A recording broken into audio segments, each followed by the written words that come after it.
Thank you. Thank you. Thank you.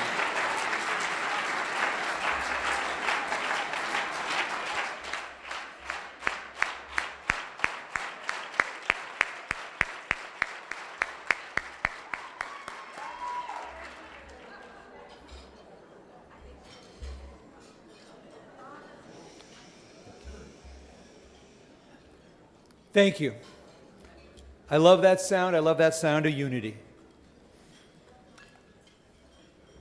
Well, good afternoon, and thank you for that kind welcome. Before we begin, I have an important matter that I need to address.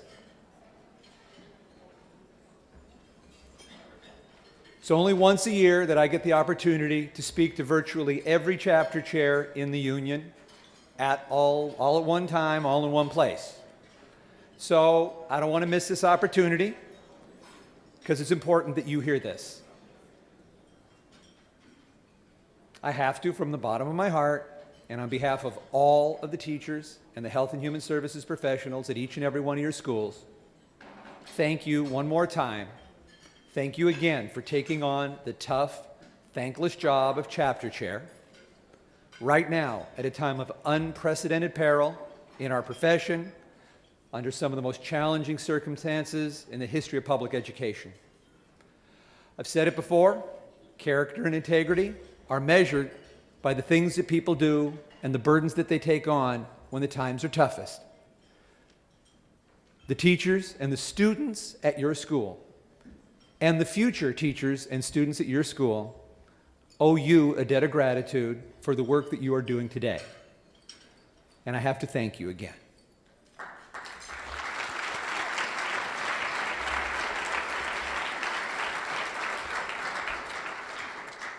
I'd also like to give some other credit where credit is definitely due.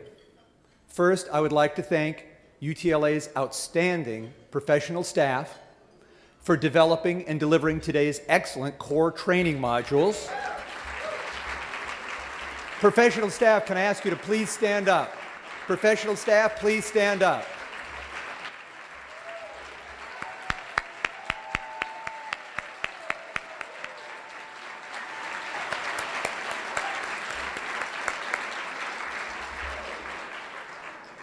And of course, we'd also need to thank our support staff, our UTLA support staff, for making UTLA's trains run on time, both here at the conference and throughout the year. UTLA support staff, can you please stand up?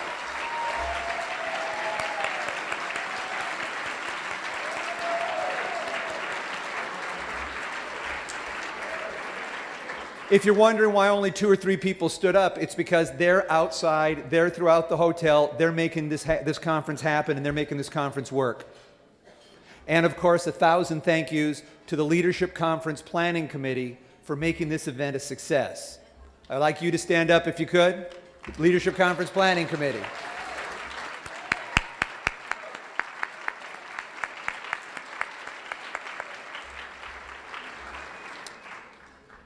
The theme of this year's conference is seizing opportunities. I think there are 2 quotations, one of them is ancient and the other one is very modern, that capture the essence of what seizing opportunities means, what it can mean as we enter this school year. The first quotation is kind of self-explanatory. It comes from Sun Tzu, the Chinese military strategist. It's a very simple quote. He said, "Opportunities multiply as they are seized." The second quotation, appropriately, comes from our own new school board member, Monica Ratliff. Thank you, yes. She was talking about where we are in the LAUSD fight right now and where we need to go. I'll quote, she said, "We should seize the moment when the money, the will, and the desire come together to start rebuilding LAUSD." Absolutely. I'm going to ask you to keep those 2 quotes in mind as I proceed. I think they'll help frame both today's conversation, but also frame our coming year together. It's the job of every president when reporting on the State of the Union to take stock both of the preceding year's victories and the preceding year's setbacks, and to map out the challenges and the opportunities that we're likely to face in the coming year. I think it would be safe to say this last year, 2012-13, was a bruising year. Yes. Although as the guy came in after the bar fight and said, "You ought to see the other guy." It was a year of hard-fought battles, battles that simply absolutely had to be fought and that had to be won.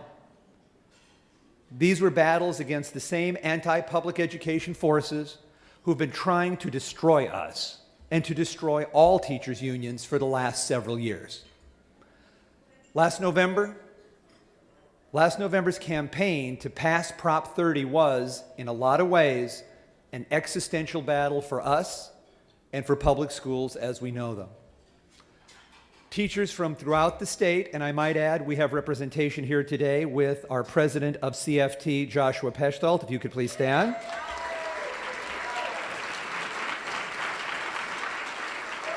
The father of Prop 30, and we have representation from CTA in the person of Eric Hines, vice president of CTA.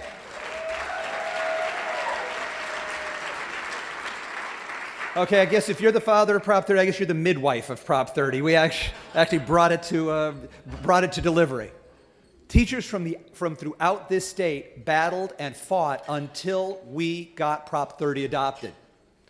And I am very, very proud to say that in that battle, UTLA's effort outshined every other union in California. UTLA's Prop 30 campaigners made a record 567 site visits. UTLA volunteer phone bankers made an unbelievable 67,000 documented voter phone contacts.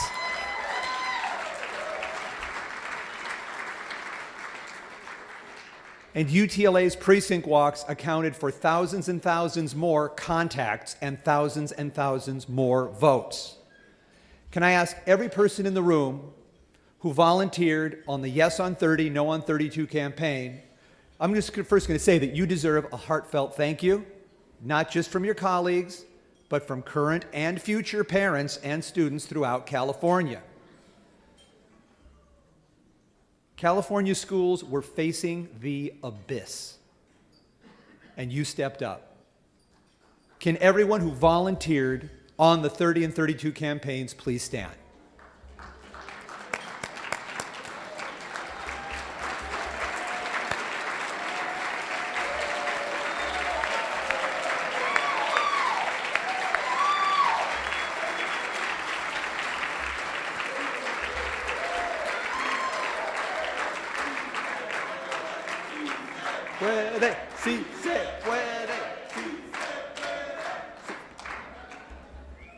Thank you for giving a hand. Now, I have to say, since more than half of the room stood up, it's a little tricky, but thank you for giving a hand to those heroes, even though more than half you are those heroes. Now, I have to take another moment. Hang on, I have to get my list out here. I have to take an additional moment to thank, in UTLA's effort, thank the 20 campaign organizers who made our victory in November a reality, and who made our subsequent school board victories in the spring possible. Can I ask, and by the way, I gave up a long time ago on that whole business about hold your applause to the end. No one ever follows that. So you don't have to hold your applause to the end, but you do have to make sure that these names can all be heard. Can you please stand up? These are our campaign organizers from the 2012 and 13 campaigns. These were our Navy SEALs. These were the people who actually were the commandos that made it happen. Can I ask, Cecilia Boskin, can you please stand up? Can I ask Linda Campbell, can you please stand up? Jim DeSalvo, please stand up. Heidi Fierro, please stand up. Lanny Foster, please stand up. Juanita Gonzalez, please stand up. Mike Gonzalez, please stand up. A.K. Hobart, please stand up. Tomas Young, please stand up. Cheryl Kono, please stand up. Mike Lee, please stand up. Steve Leffert, stand up. Yes. Wendy Legacki, stand up. Janet Lucar, please stand up. Glenda McCarthy, please stand up. Hattie McFrazier, please. Kent Minot, where are you, Kent? Please stand up. Chuck Narcho, keep the applause coming, guys. We got 5 more. Chuck Narcho, Andy Ortega, Judy Trujillo, Thelma Walker, Joe Waxman, Francis Wheeler, and last but definitely not least, Hal Wolkowitz. Ladies and gentlemen.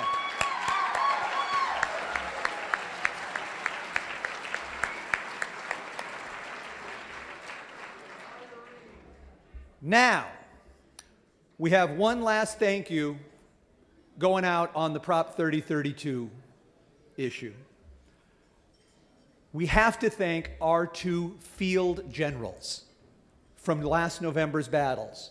They are the 2 leaders within UTLA who actually pulled this off. Can I ask from our staff, Juan Parrino, where are you? Stand up. Come on up front.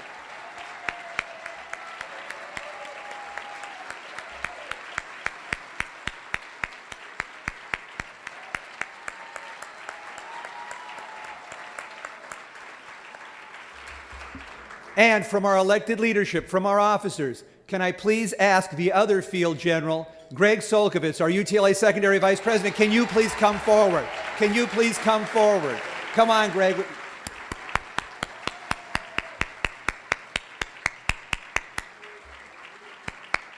Absolutely. Well, he's taking a bit of time, but here he comes.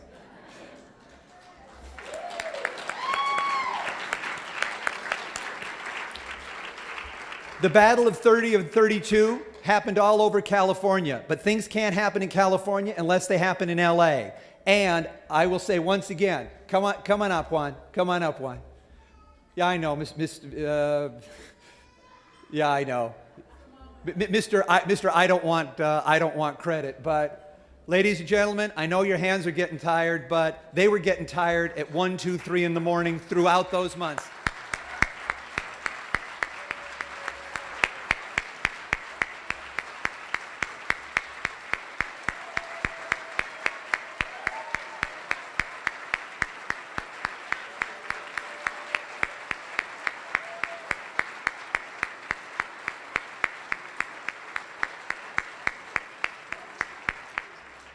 Thank you, gentlemen. Thank you so much from all of us. And of course, now there will never be any other threats coming through the electoral process, so you guys don't have to worry anymore.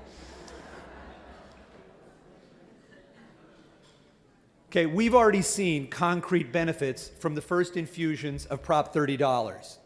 Thanks to the terms of the 2012 Jobs Restoration Agreement, all furlough days were canceled for 2012-13. Our students had a full year's instruction, and we got a full year's paycheck for the first time since 2008.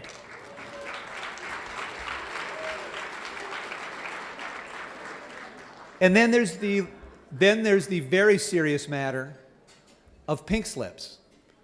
You know, Steve Lopez of the LA Times, he once called the issuance of RIF notices, I want to get the quote right, LA Unified's annual dance of death. The soul-sapping, time-wasting annual ritual of figuring out how many of society's most important public servants to push off of a cliff. He definitely got that part right. Prop $30 were supposed to mean an end to all of that destructive madness.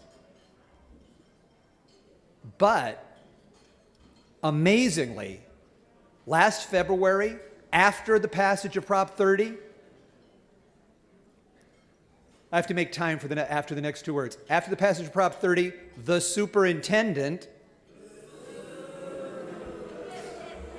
thank you, the superintendent, after the passage of Prop 30, the superintendent wanted to continue the RIF carnage. He asked the school board to authorize new RIF notices for 227 health and human services professionals. Those would be new additional layoffs for the 13-14 school year. Fortunately, UTLA and the community put massive pressure on the school board to reject Dacey's crazy plan.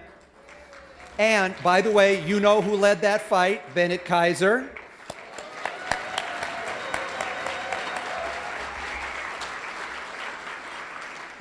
And thank God they did reject the plan. And I'm happy to report what you already know. The annual dance of death is over. The annual pointless destabilization of schools and disruption of thousands of lives and careers is over. The annual RIF cycle has stopped.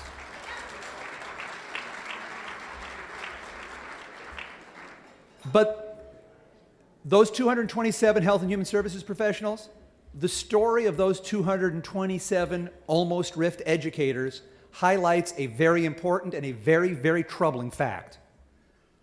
A mere 6 weeks after the tragedy in Newtown, Mr. Dacey wanted to cut vital student mental health services. That might explain it. Thank you. Clearly, since we're taping, I'm not allowed to repeat what that person said. Clearly, Mr. Dacey thought there were more important uses for Prop 30 monies. I mean, talk about your upside-down priorities. We're used to this. For the first time in literally years, we have scored successive wins against the anti-public education forces. And while Prop 30 was unquestionably our biggest triumph to date, we've also scored a steady series of less splashy but no less important victories. For one example, we scored a major victory on evaluations.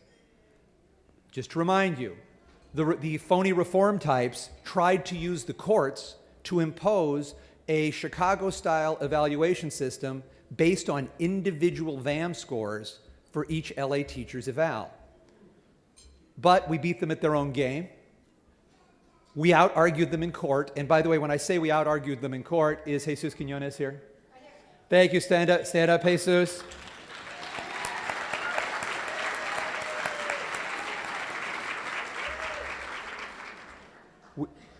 And then, in addition to outfoxing him in the courthouse, we also bargained hard at the negotiating table. We bucked the national trend, and we gained new protections that bar the use of individual VAM or AGT scores in any LAUSD teacher's final evaluation.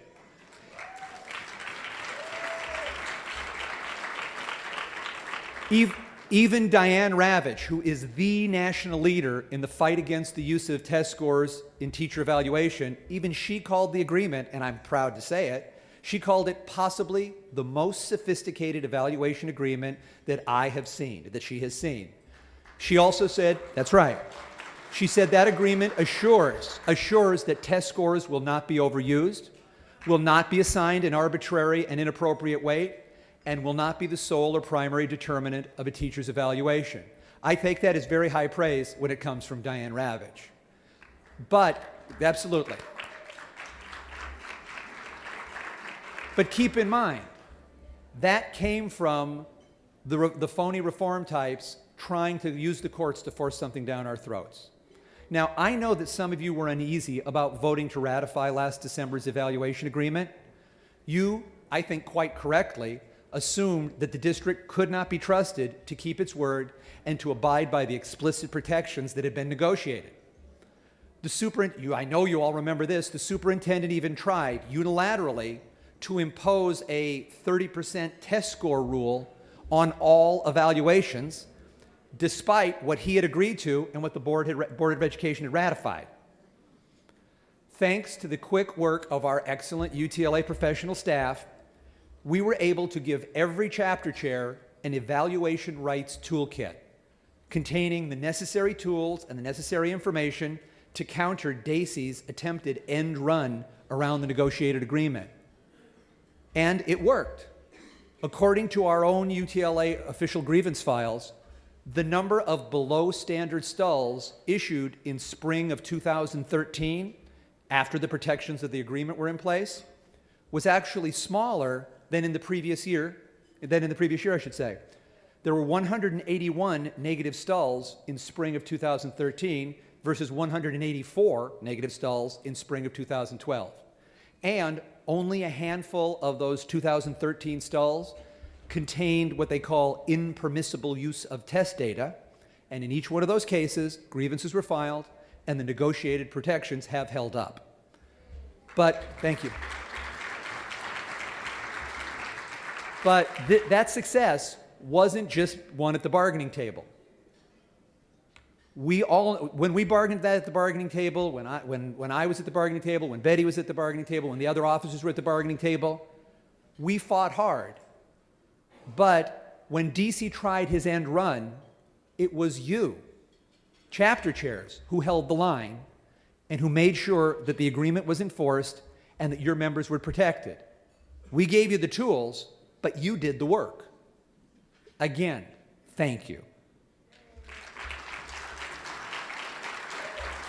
Now, since the beginning of the Great Recession, class sizes in LAUSD have ballooned. Common sense tells parents that their children's chances of success are diminished when students are packed into classes like sardines and when personal attention from the teacher is much harder to come by. During these same difficult budget years, vital student services like nursing and counseling have been slashed. Common sense tells parents that, and tells community, that schools and students are significantly less safe because of that.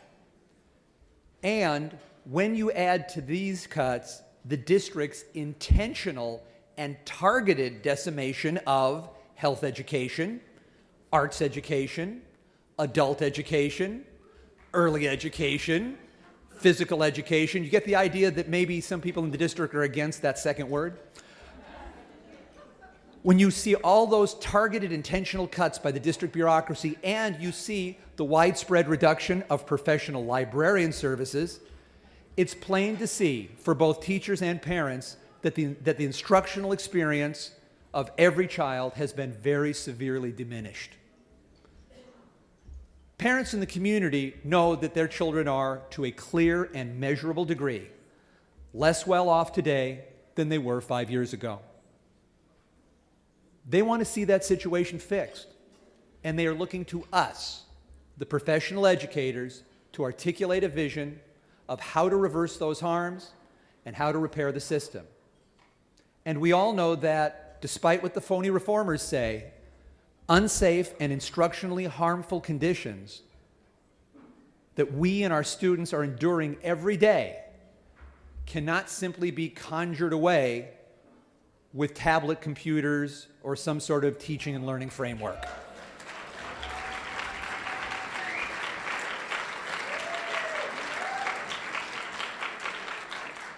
There are a lot of repairs that have to happen, and there are a lot of steps that need to be taken, but the first step in that solution is simple. It starts with staffing. It's about bringing class sizes back down, at the very least, to their pre-recession levels, and, just as important, restoring vital health and human services functions that make schools safer places and more humane places.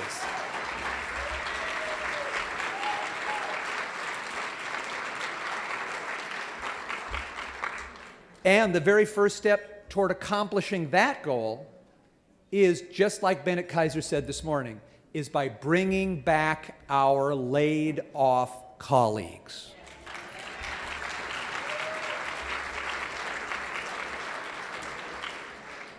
We have not yet won the war, but it would be a hollow victory if we did win the war and we left some of our compatriots on the field. We must bring those colleagues back.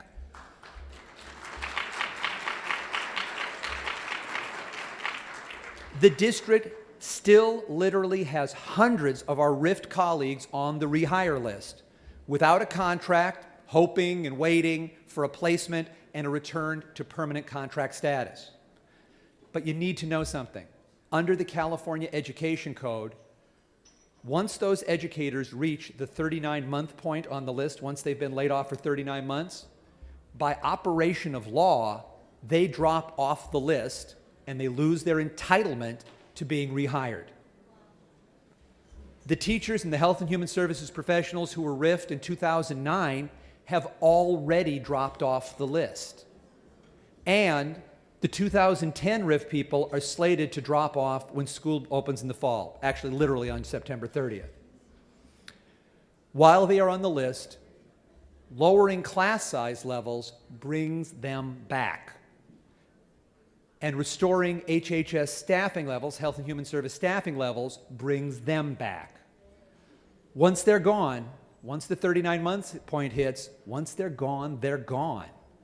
We owe it to every one of these excellent and experienced educators to do everything we can to return them to their classrooms.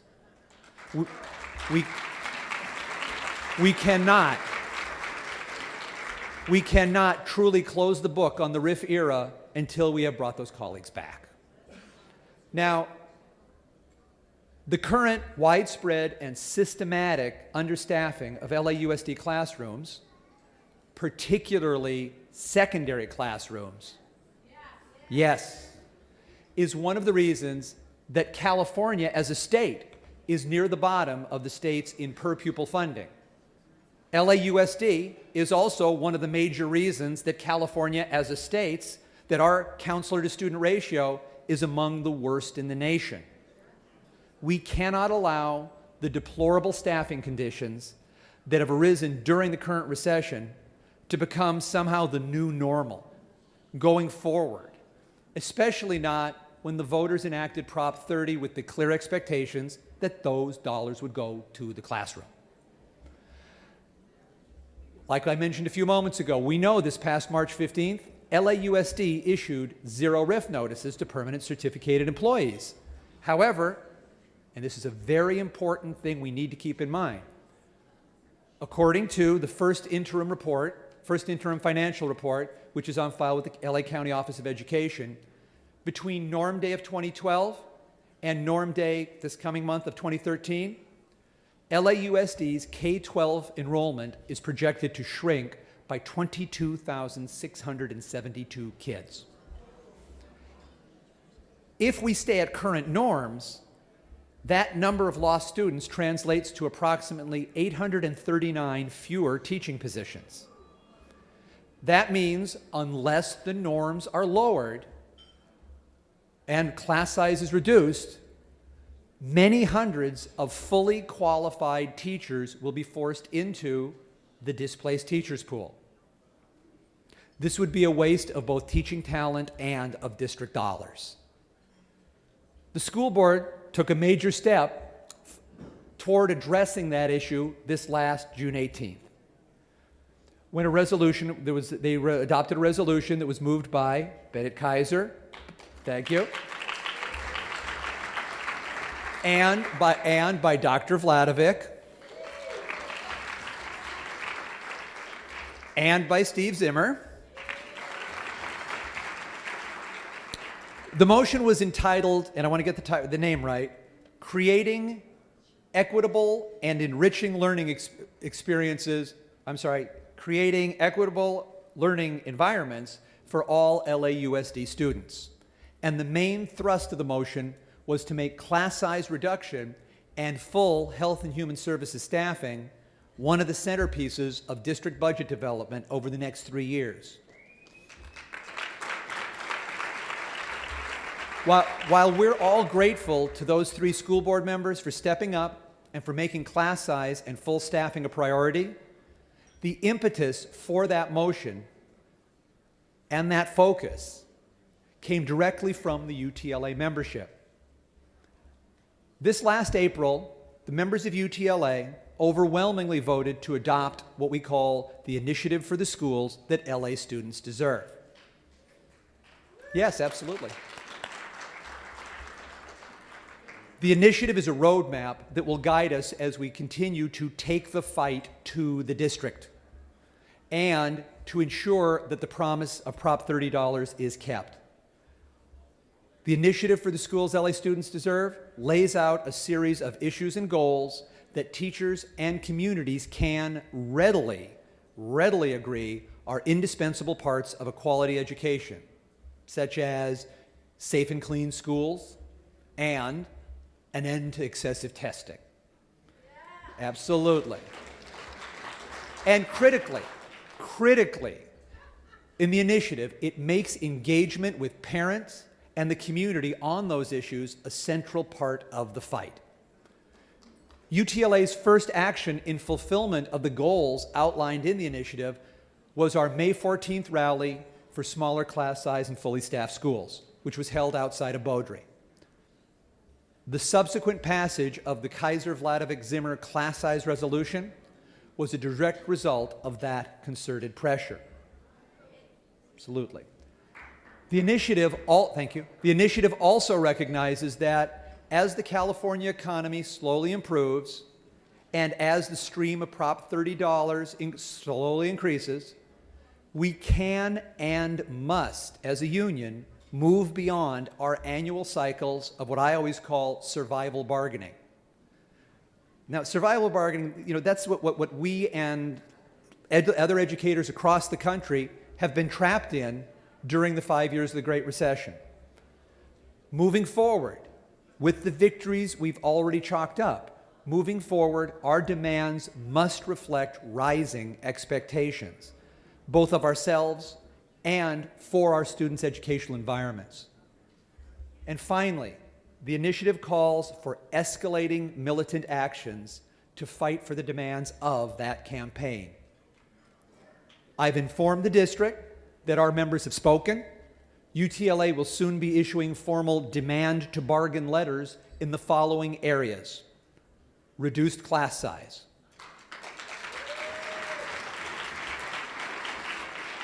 full staffing of our schools,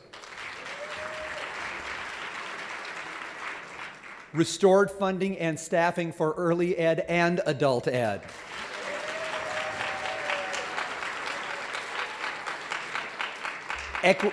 equity and access for all students, safe and clean schools, better pay for all school employees. I would make one editorial change from the initiative. I wanted it to say better pay for all school employees except one. But I have to go with the language of the initiative. And also, two other areas where we will be submitting demand to bargain letters: a stop to excessive unnecessary student testing and VAM and AGT use, and an end to reconstitutions.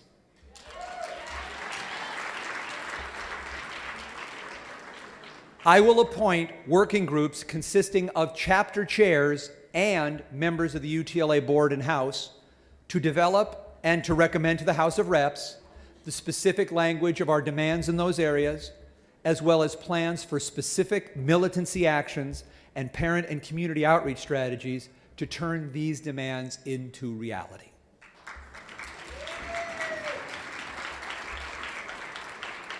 Now, I want to take a few moments to talk not about the district or the state or the bigger world. I want to take a few moments to talk about UTLA itself. 2 years ago, I came before you as your newly elected president. At that time, I said that in order to be effective and in order to be credible in the eyes of our members, we must first and foremost, as a union, be disciplined and focused in everything we do, in all aspects of how UTLA operates. We must be disciplined in how we deal with the district. We must be disciplined in how we get our message out to our members and to the media. And most important, we must be disciplined in how we spend our members' dues money. On the first 2 points, I'm happy to report what you already know. In the last 2 years, the other 6 officers and I have brought a tough, disciplined approach to bargaining with the district. and the result has been a series of strong negotiated agreements. On the media and messaging front, we have definitely upped UTLA's game with key additions to our communication staff, including our communications director, Suzanne Spurgeon.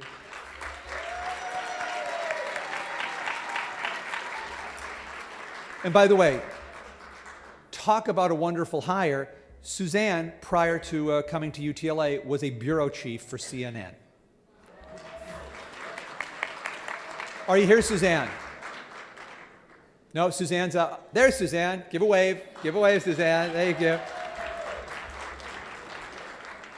I think you've seen some of the evidence of Suzanne's work and the other folks in our communication department's work in the last couple of months. We have definitely been driving the agenda in the media to a greater degree than previously, and I'm proud to say that our communication staff has been second to none. Now, but those are the first 2 points. Discipline in dealing with the district, discipline in how we communicate with the media and our members. On that third point, the wise and disciplined use of our members' dues money, well, you're experiencing some of that discipline and austerity this weekend. Yeah, I know. Most of you have attended multiple leadership conferences before, and you've probably noticed that the pillows aren't quite as soft this year as they were last year, and the facilities are significantly less ritzy than what we've become accustomed to. And clearly, we're no longer holding our conference at a pricey golf and tennis resort. Don't take me wrong. I know that you chapter chairs you work hard and you work for free for the members at your school. When you come to a union conference, you deserve and should normally expect the very best accommodations. But these aren't normal times, and I need to talk to you about that. I want to talk to you a little bit about what UTLA is dealing with. The same ed reform billionaires who tried to buy the LA school board election earlier this year, you remember them, right?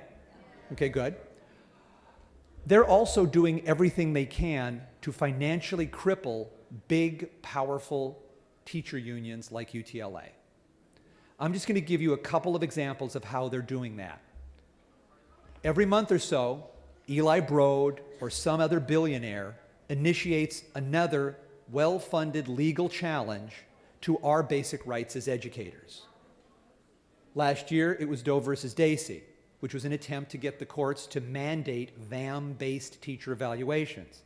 As I said before, we managed to outfox them in the courthouse, but the court cost incurred by UTLA as a result, and to get that result, were huge.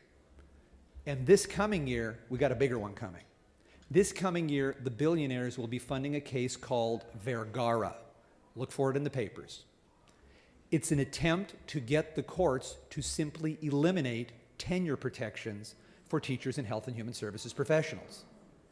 If the Vergara case is successful, we would all become at-will employees with no due process protections whatsoever. Now, UTLA, of course, we must spend whatever it takes to defeat Vergara in court, but those costs are likely to be staggering. And I'm going to give you one more piece of economic or budgetary information. Closer to home, I think you know this already. Los Angeles has become the teacher dismissal capital of California. While LAUSD employs about 10% of the state's teachers, the district accounts for nearly 40% of California's teacher dismissal cases. As you know, under John Dacey's witch hunt style of leadership, the thinnest allegation can land a teacher or a health and human services professional in so-called teacher jail, sometimes for months on end, after which many of those folks are then subjected to the years-long statutory dismissal process, quite often based on little or no evidence of wrongdoing. Now, we very often win these cases once we finally get a hearing before a judge. But the cost to UTLA to represent a single member all the way through that process can range between $20,000 and $70,000 per accused member. As a result, and this is a heartbreaker, as a result, UTLA regularly has to make agonizing triage decisions about which cases can and cannot be fully funded. You see, Dacey's witch hunt isn't just about destroying careers. It's also about trying to undercut UTLA's ability to fulfill its basic mission, which is member defense. In a very real way, UTLA is under attack and we are still at war. So when I tell you that UTLA's survival depends on austerity and on the union living within its means, I am dead serious. Now, in a small, hopeful vein, preliminary estimates are that this year's leadership conference will have saved more than $102,000 over the 2012 conference.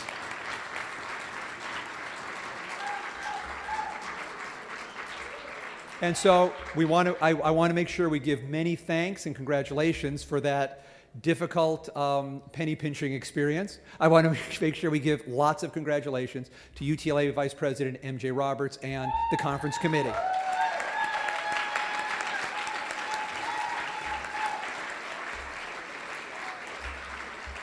You know, up until Zimmer's speech, I was going to say on time and under budget. We still have under budget, so we did get that done. Now, and those saved dollars are going to make a big difference in our capacity to represent our members. But finally, on this point, as president, I have tried to instill a culture of member service in UTLA. But if I'm going to preach austerity for the sake of the membership, then I'd better practice austerity for the sake of the membership. And so, effective August 1st, I have voluntarily reduced my salary as president by 10%.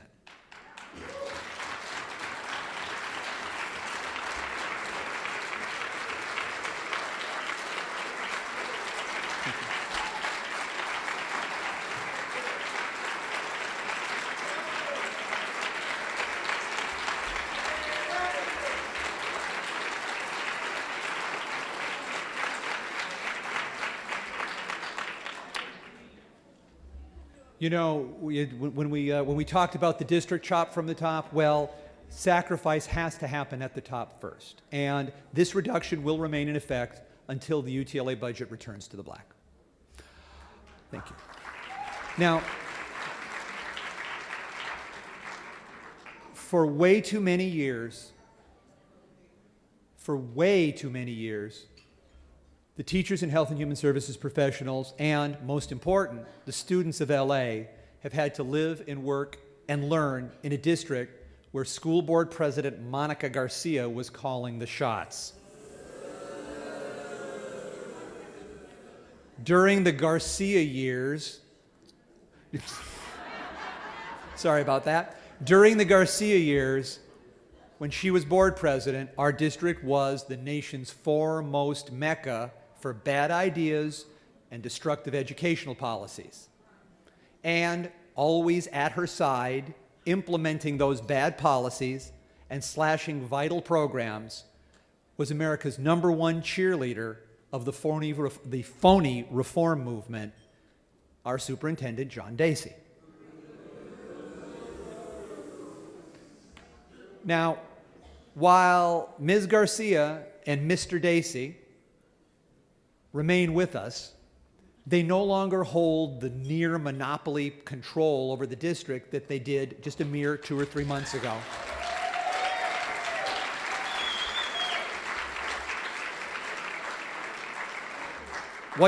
What changed? Simple. The voters spoke. Our recent election victory, yes. Our recent election victories again showed that to a greater degree every day, in the eyes of the community, the reform emperor has no clothes. We and the community were winners because we and the community share a set of child-centered values and common sense priorities. And they really do listen to us. They listen when we tell them that their kids are being shortchanged.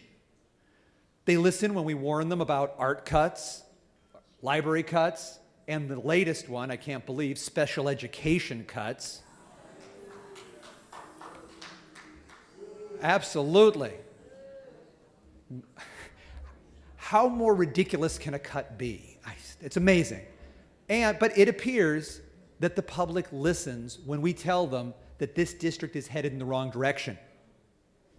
They listen when we tell them that under its current leadership, this district has set itself on a course that, if you take it to its logical conclusion, can only result in narrowed curriculum, robotic teaching, and a degraded educational experience for every single child.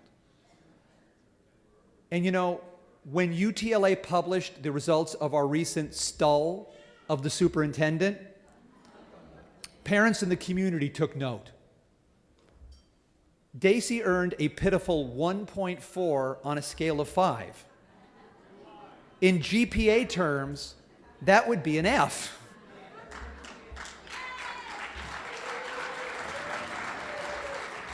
And, you know, Mr. Daisy scored poorly on every aspect of his evaluation.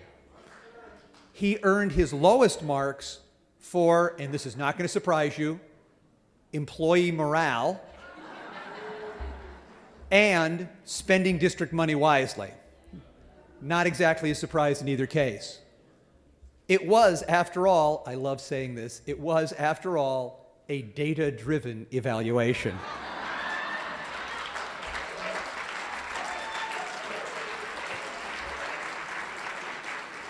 And it opened a lot of people's eyes. It is easy for him and for his so-called reform allies to demonize the union. It's a lot harder to assert that literally thousands of teachers and health and human services professionals either have it out for him or are misguided.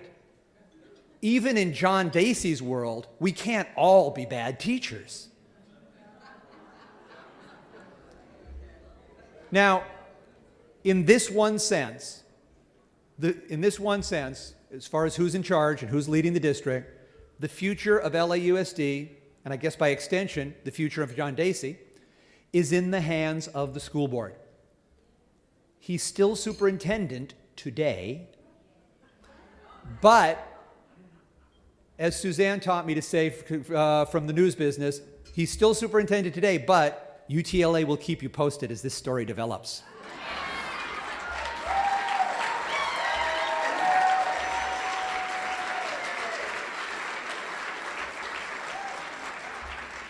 Now, the theme of this year's conference,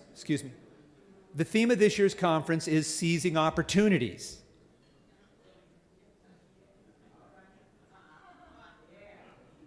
As we enter the 13-14 school year, I think it's fair to say that this is the very first time in a long time that teachers and health and human services professionals can begin school with some measure of optimism about what lies ahead.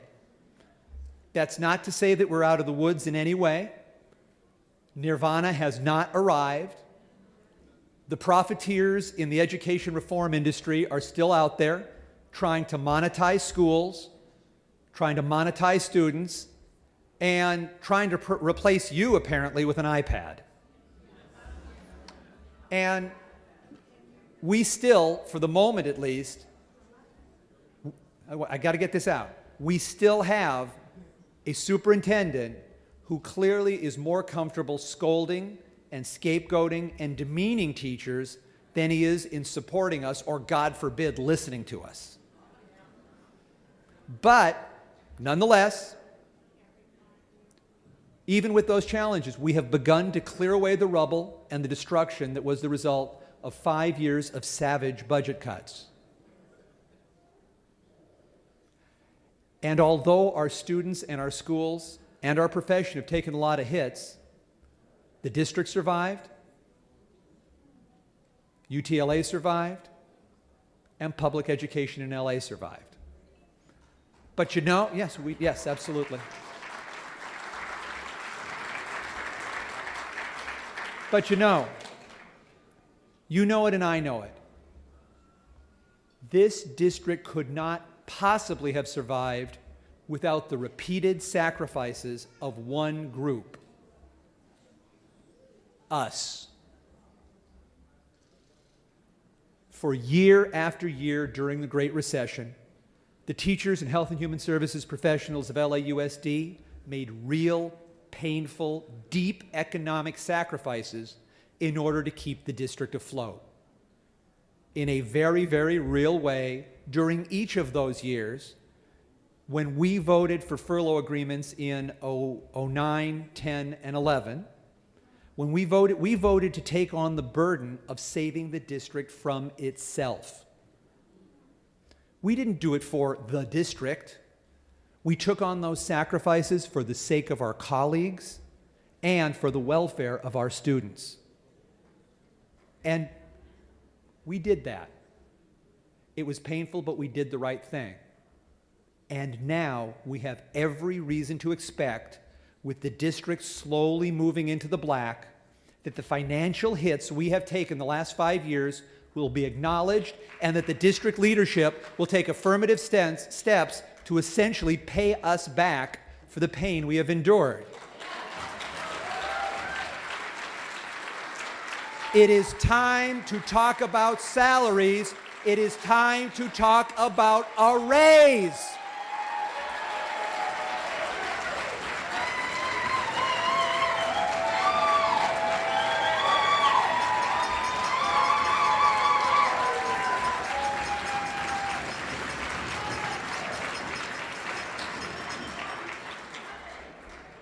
Even Mr. Dacey acknowledged as much. He wrote a recent report a policy report to the school board. It was entitled, "The Next 3 Years, Policy and Investment." In that report, Dacey offers what he calls a two-pronged proposal for compensation. The first prong, I'm not sure I like that metaphor. The first prong being, this is from Dacey, across-the-board raises. Hang on. Hang on, folks. Before you get up your hopes about a kinder, gentler John Dacey, here comes the other prong. The other half of the salary proposal, it's a merit pay scheme.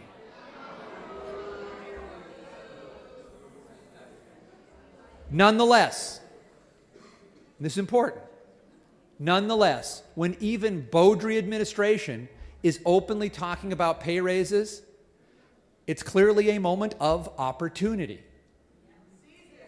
Or maybe not. Let me give you the superintendent's follow-up statement after he talked about raises. In a subsequent interview in the Daily News, John Dacey is quoted as saying that he has, quote, long-term plans to, and here's another quote, eventually address compensation. And to quote directly from the Daily News, I love this quote because of all it's got embedded in it. This is quoting the Daily News, Dacey talking. We really need to be mindful of how to offer support and compensation, Dacey said Dacey, who earns $330,000 a year. Back on the quote. And it's about how you time those things. Apparently, after years of sacrifices, we are expected to quietly and politely wait for those unspecified raises at some far point in the distant future of eventually. I have a two-word answer. Like hell.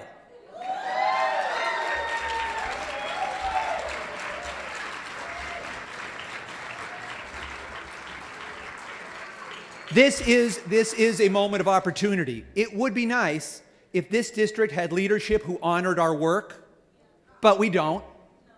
It would be nice if this district had a leader who would put a concrete salary offer on the table, any salary offer on the table now, at least as partial repayment for our years of sacrifice. But we don't have that kind of leader. As I said a moment ago, this is a moment of opportunity. He's going to make us work and fight and organize and struggle for the simple justice of repaying us the debt that's owed us for our sacrifices. And you know what? We're going to be a stronger union because of that struggle. I have a question. Thank you. Do we have any Health and Human Services members here? Thank you. Do you deserve a raise? Do we have any teacher librarians in the room? Do you deserve a raise? Do we have any early education educators in the room, early ed center educators in the room? Do you deserve a raise? Do we have any adult educators in the room? Do you deserve a raise? Do we have, I'm going to do two more. Do we have any elementary teachers in the room? Do you deserve a raise? And speaking to the people in the most overcrowded classrooms on earth, do we have any secondary teachers in the room? Do you deserve a raise? Are you with me in this fight? Good. Let us seize this opportunity together. Let us take the fight to them. This is the year we get our money back. Thank you very much.